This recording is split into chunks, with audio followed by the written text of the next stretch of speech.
오늘은 51번째 저축의 날입니다. 국가기록원이 과거의 저축의 날 기록물들을 공개했습니다. 은행에 돈을 맡기면 매달 이자를 30%나 줬던 일이 있었습니다. 격세지감입니다. 강버들 기자입니다. 시중자금을 은행에 모으기 위해 1965년 10월 정부는 금리 인상을 단행합니다.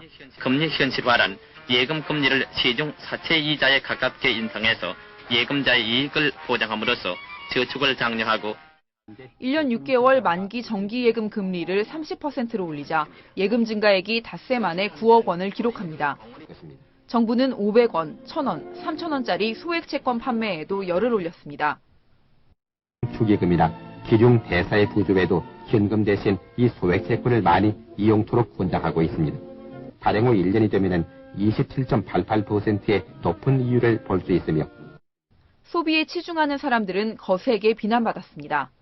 놀고만 보내는 배짱이나 돈이 있으면 놀고 마시기만 하는 사람이나 이것도 동물이나 사람이나 한 가지입니다.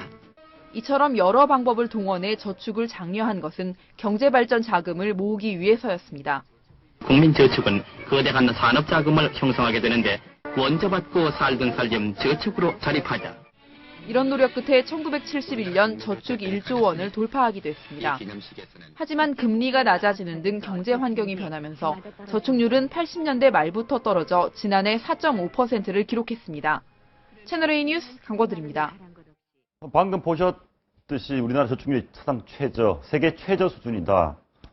저축하기 싫어서 안 하는 거 아니지 않습니까? 그렇습니다. 저축할 돈이 없어서 그런 거 아닙니까? 맞습니다. 저축률이라는 게요. 가처분 소득, 한 가게가 쓸 수 있는 돈 중에서 얼만큼을 저축하느냐의 이제 비율인데 우리나라가 지금 간신히 4%를 넘겼다 말았다 이렇게 하고 있거든요. 예. 훨씬 우리보다 금리가 낮은 나라도 미국, 영국, 뭐 유럽에도 지금 5%가 넘고 있습니다. 그래서 예. 정말로 저축을 안 하고 있는데 말씀하신 것처럼 누가 저축하기 싫어서 안 하냐. 그만큼 지금 가계의 소득 구조가 엉망이 돼 있다. 이제 쓸 돈도 별로 없다. 뭐 이렇게 볼 수가 있습니다. 알겠습니다. 황 기자, 그런데 은행들이나 금융권에서 저축을 별로 권하지 않는 것 같습니다.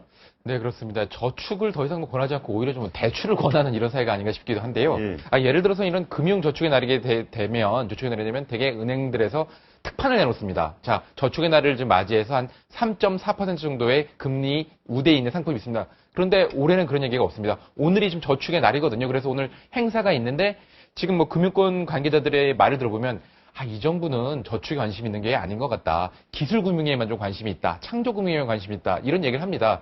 시계를 조금만 거꾸로 돌려보면 MB 정부 때는 녹색금융이라 그래가지고 뭐 그 부분에 상당히 금융권이 상당히 애를 썼고요. 지금은 뭐 창조금융 뭐 잘 되면 좋겠지만서도 이런 것들은 대부분 수혜자가 기업들이거든요. 하지만 정말 이 가처분 소득이 좀 늘어야 할 수 있는 우리 서민들을 위해서는 이 정부가 조금은 더 저축에도 신경을 써야 할 것 같습니다. 알겠습니다.